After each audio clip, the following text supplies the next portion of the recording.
మనము డాష్బోర్డ్ చేయడానికి smart controls గురించి అయితే మాట్లాడుకుందామండి. ఇక్కడ చూడండి ఒక స్మార్ట్ కంట్రోల్, ఇది ఒక కోంబో బాక్స్. ఓకేనా, కోంబో బాక్స్ నేను ఇలా సెలెక్ట్ చేసుకోగానే ల్యాప్టాప్ సెలెక్ట్ చేసుకోగానే ల్యాప్టాప్ సంబంధించిన డేటా అండ్ మొబైల్ సెలెక్ట్ చేసుకోగానే మొబైల్ సంబంధించిన డేటా ఇలా చూపిస్తుంది. సో ఇలాంటి కోంబో బాక్స్ తయారు చేయాలంటే ఏం చేయాలంటే ఇక్కడ చూడండి, నేను కోంబో బాక్స్ డెలీట్ చేస్తున్నాను. తీసేసి ఇక్కడ మనకు కావాల్సిన మొబైల్స్ ల్యాప్టాప్స్ కాబట్టి ఇక్కడ మొబైల్స్ ల్యాప్టాప్స్ తీసుకున్నాను. ఇక్కడ డెవలపర్లోకి వెళ్ళి ఇన్సర్ట్కి వెళ్ళి కోమో బాక్స్ తీసుకుంటున్నాను అండి. ఫార్మ్ కంట్రోల్లో కోమో బాక్స్ తీసుకుంటున్నాను.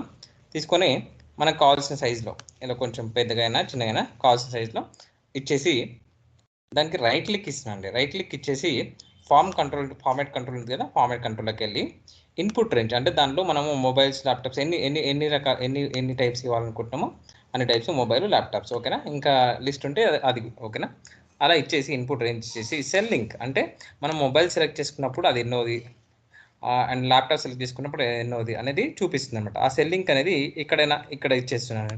ఓకేనా, ఇక్కడ ఇచ్చేస్తున్నాను అంటే మొబైల్ సెలెక్ట్ చేసుకున్నప్పుడు 1, ల్యాప్టాప్ సెలెక్ట్ చేసుకున్న 2, ఇంకేమైనా ఉంటే అలా నెంబర్ పెరిగిపోతూ ఉంటుంది అనమాట. ఓకేనా, ఓకే కొట్టేస్తే మనము అక్కడ ఏం సెలెక్ట్ చేసుకోవాలి కాబట్టి 0 వచ్చిందండి. ఓకేనా, సో మనము ఇప్పుడు చూడండి, నేను మొబైల్ సెలెక్ట్ చేసుకున్నాను అనుకోండి, మొబైల్ అంటే 1 వచ్చింది.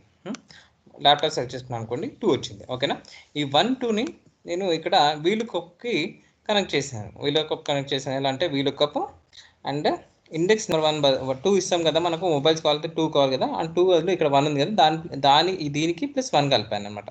సో ఆటోమేటిక్గా ఈ 2 చేంజ్ అయినప్పుడు అది 3 అవుతుంది, అంటే ల్యాప్టాప్స్ ఇచ్చినప్పుడు 3 అవుతుంది. అలా అనమాట. ఇండెక్స్ నెంబర్ అనే టైప్స్ మొబైల్